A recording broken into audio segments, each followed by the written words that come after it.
So, our next guest speaker is Derbyshire born and bred. He is an award-winning author, naturalist and writing tutor with 13 acclaimed books to his name, including my favourite, Birds Britannica. He has been writing country diary columns for The Guardian for 36 years with well over 1,000 published articles to his name. He is, of course, the inspirational, the incomparable Mark Cocker. Mark Cocker.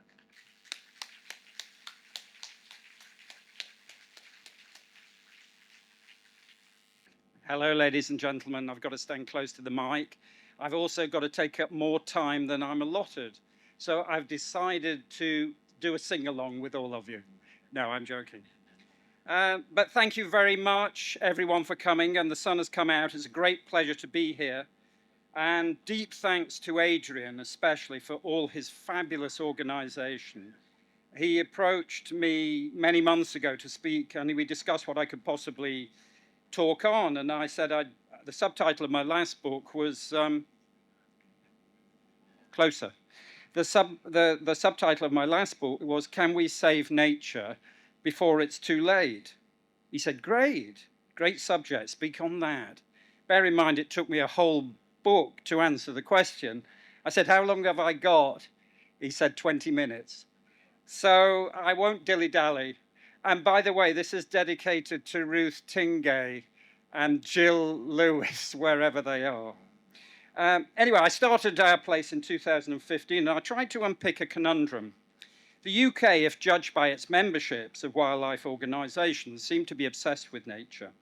There are, it's often said, 8 million members of wildlife and environmental organisations, and I see recently people have started to cite research claiming that there are 20 million people who care about the fate of British nature and who can be summoned to translate these wishes into action.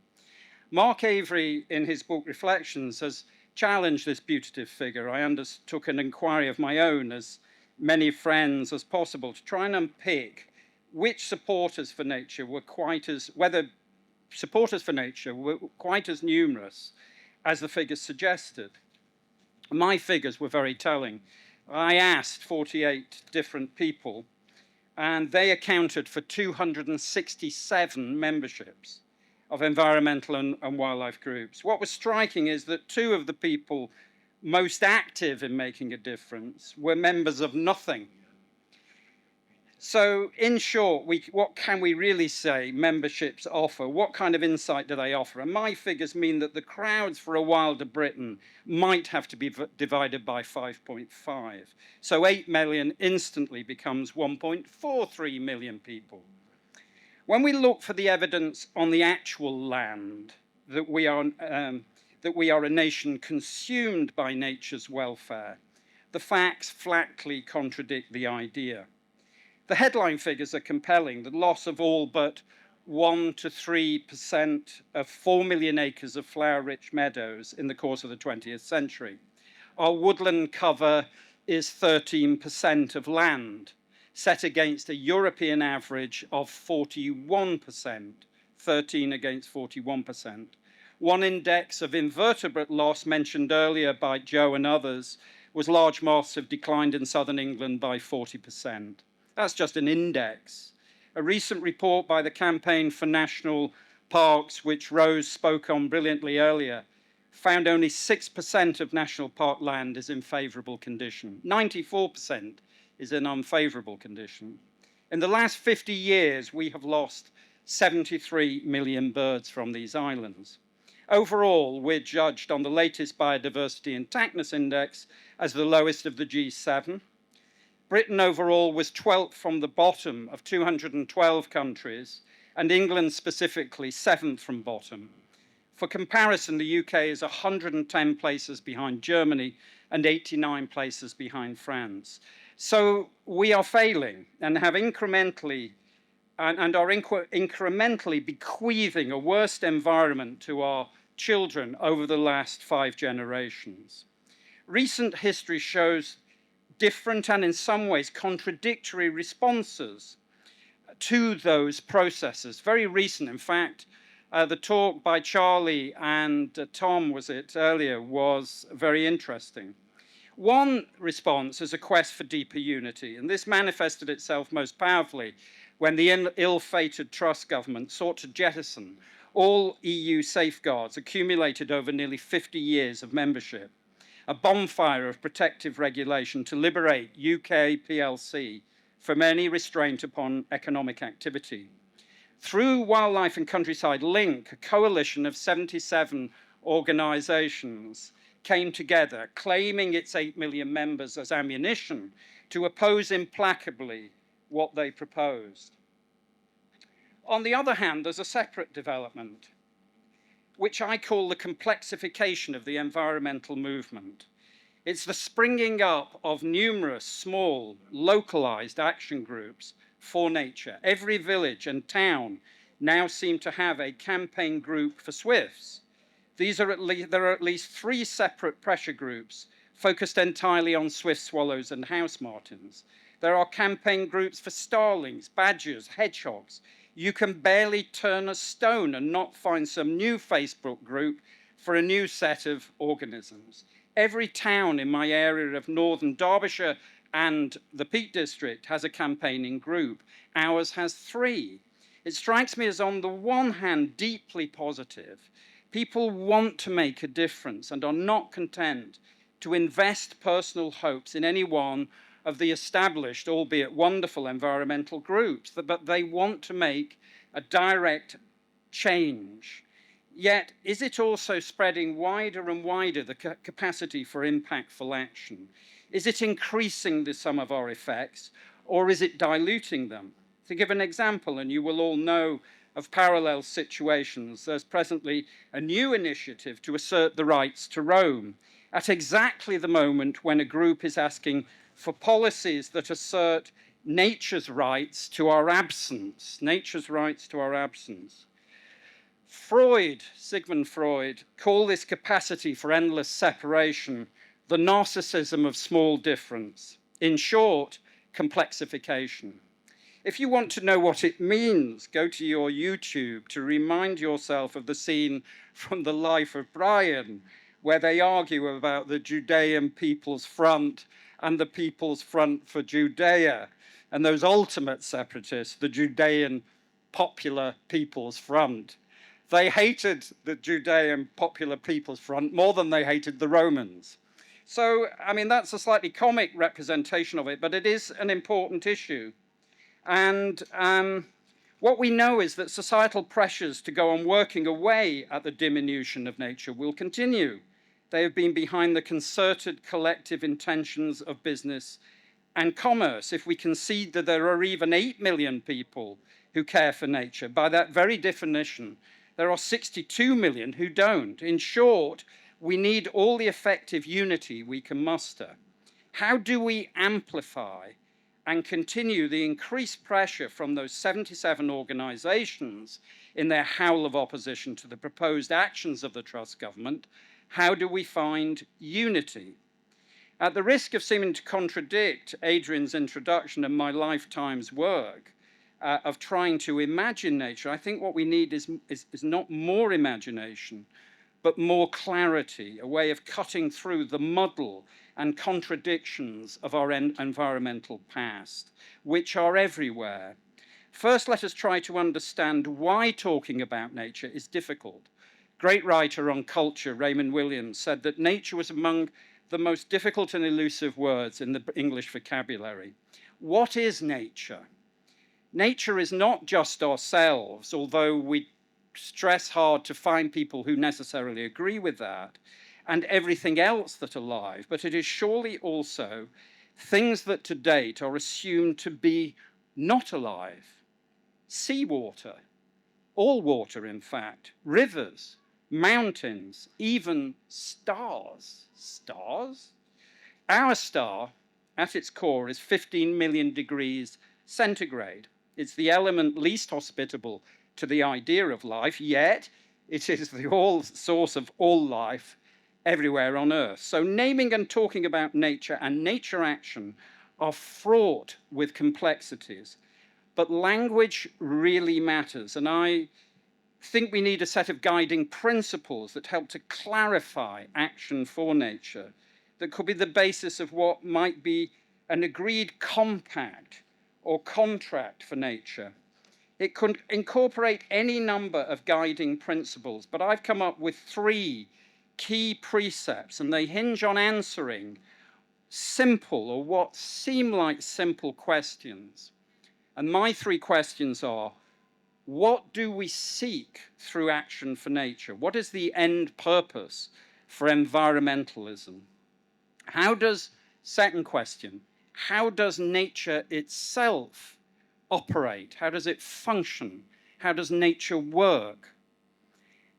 Third question, which is the one, the longer answer would take me to the end of the day, but I'm just going to answer one of these questions. And that question is, why do we seek to secure the non-human realm of nature? What motivates us? What is our purpose? Why do we do it? And my answer to that question is twofold. We do it firstly for nature itself, to fulfill the rights and opportunities of other species to live alongside us. They are citizens too. Red grouse, red admiral butterflies, red squirrels, red foxes, dark red helleborine, since we're in Derbyshire, red sphagnum moss, since my friend Helen is here. It's for all of them. It is for these other life forms, because out of their presence and companionship come our cultural riches, our mental well-being, our physical health, everything we are, in short. Ultimately, the air we breathe, all our food, and all our wealth derive from the living planet. We are nothing without them. But let's look at the toolkit we have fashioned to enact and pursue these goals in the last 120 years. Much of the language is derived from the 19th and early 20th centuries and is still in use. Ideas that were founding principle for groups like the National Trust and the Campaign to Protect Rural England. Let's just look at 3 of the instruments to unpick some of the confusion that inadvertently blurs the purpose of action for nature. One is sites of special scientific interest that was mentioned earlier. If we're all agreed that the reasons we take action is for nature first, and then for ourselves, why do we call the most important places after the epistemic system used to arrive at knowledge? We are not saving knowledge. Science isn't the end purpose, although knowledge is centrally important. But the site itself is centrally important because it harbors and supports species other than ourselves. That is its main purpose, and that should be on the tin. They should determine what we call it. If we don't say why it exists, we unleash confusion. Let me give you another muddled part of the toolkit: areas of outstanding natural beauty. Now changed this year and slightly improved as national landscapes. We used areas of outstanding natural beauty for 80 years, because the National Trust and so much of debate about nature was about preserving beautiful landscapes. But beauty is a secondary, derived, internal, and subjective projection from out of us onto nature. It isn't nature itself. Nature isn't inherently beautiful. We project those ideas onto it. Like science, a system of knowing, aesthetic judgments are in us, individual and infinitely varied. No landscapes are, or we can't all agree, because some people find concrete landscapes with houses beautiful. I once asked a farmer with 500 acres of GM corn, was it beautiful? He said yes. So one person's beauty is another one's disaster. Even national landscape, the replacement term, comes from a name for a kind of painting. Visual representations of land were landscape paintings. They were often about ownership and time-limited ideas about beauty. So while national landscape is better. It's not the same as saying these places are important because they support and nourish non-human life forms. Wild parks, wildlife parks, natural parks, nature parks, regions of national importance, all of these possible alternatives express more directly what is meant. Let's come to the third and most pressing, green belt and brownfield. Again, terms that redound to broad and largely non-nature concerned terms. And that's because in the 1930s, when these ideas were worked out, what was green, which is what you're standing on, what was farmland, was assumed to be the parts of the country that were most beautiful and most worthy of preserving.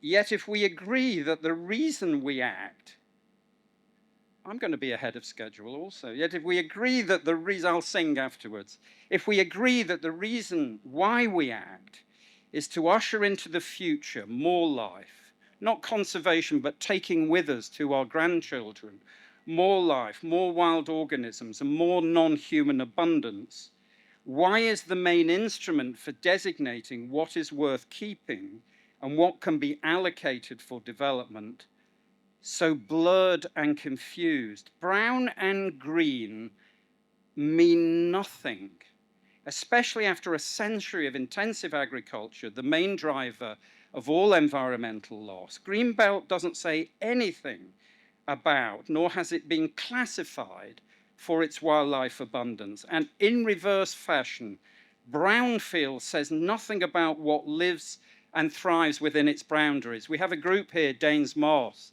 fighting for what's called a brownfield site. It's probably the richest, one of the richest sites in Cheshire, and that's a brownfield site. So sometimes the most complex and species-rich bits of this country are actually brownfield areas. We now have a new term from the new Labour government, grey belt. Since green belt means nothing, by its very definition, grey belt means about as much. These are not words fit for our purpose. We need to align our thoughts so that we speak clearly and with a single voice about the issues. Words really matter. I suppose I would say that since I'm an author, but clarity matters. Unity comes from clear understanding, and only with greater coherence can we all act in unison. Thank you very much.